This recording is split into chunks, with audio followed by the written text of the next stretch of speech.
So it's day 5 and it's been 72 hours that your plates have been acclimating.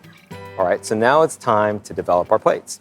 So the first thing you'll need to do is you'll need to grab the XTT from your kit and the PMS. Again, these items are included in your kit. The item that we don't provide you is the PBS, and you'll need 5.5 mils. And to start the assay, you'll need to set a water bath at 37 degrees Celsius, and you'll need to warm up your PBS. Now that we've warmed up our 5.5 mils of PBS, the next steps will be performed in a cell culture hood. Remember to bring your XTT, your PMS, and your well template. These items are all included in the kit. The first step is to take the 5.5 mils of XTT and transfer it into the tube containing the PBS. Vortex the XTT briefly.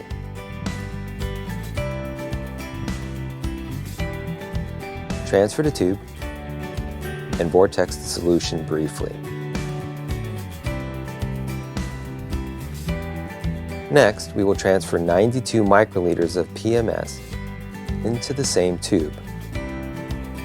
Vortex the PMS briefly. And transfer the tube and vortex the solution.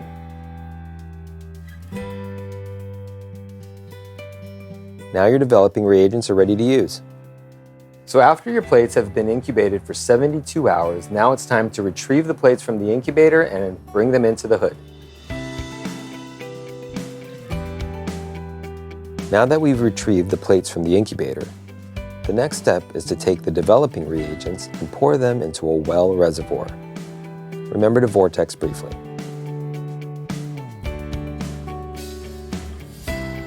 Taking the well template, place it underneath the plate. This will help us visualize the wells that we are adding to. Remove the lid. Using a multi-channel pipette, we will transfer 50 microliters of the developing reagent solution to each of the inner 60 wells. Remember to add 50 microliters of the developing reagent to well A1, which will serve as the blank.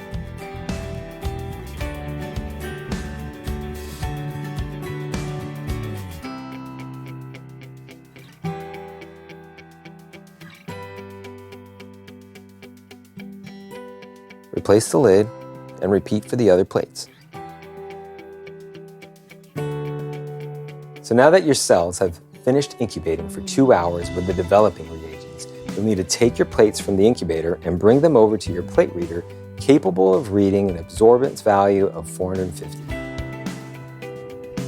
You'll take your plate number 1, and in our case it is the biotin-related targeting agent mixed with streptavidin-zap.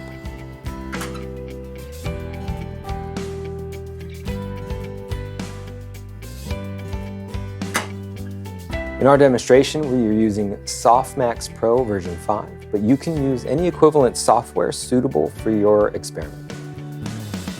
Once you've inserted the plate, you'll want to read the absorbance values. Quick to note, you'll want to make sure you shake the plate before you read them. And this makes sure that the solution is thoroughly mixed before reading the absorbance values. Once the values have been recorded, you'll go ahead and repeat for the following 2 plates. So why don't we take a look at some of the example data that you might see. We'll use our SAPR negative control plate as a demonstration. Looking at columns 2 and 11, which are your negative control columns, you'll want to make sure that the absorbance values are between 0.25 and 1.0. Once the values in those columns are within that range, you can consider the assay complete. So you just want to see the description below for a video and protocol for preparing and interpreting cytotoxicity data. So again, thank you for following along. We hope these videos were helpful for our Biotin-Z internalization kit. If you have any questions, please contact us directly and let us know.